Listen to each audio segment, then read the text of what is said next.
Hey, it's Alfred here.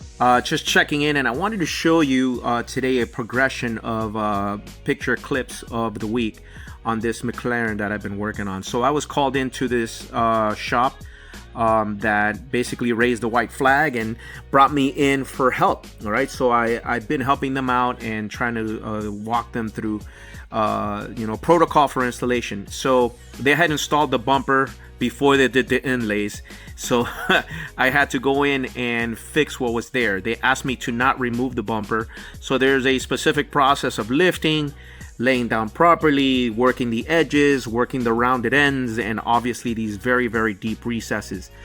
So I thought this was an interesting show, and we should be locking this down by tomorrow. I'll show you the full vehicle tomorrow, but this is definitely one of the more difficult aspects of not just using a new material, but also having to clean up another install team's job and basically fix it and help them deliver in this final scene right here, deliver the properly installed, signed, and sealed.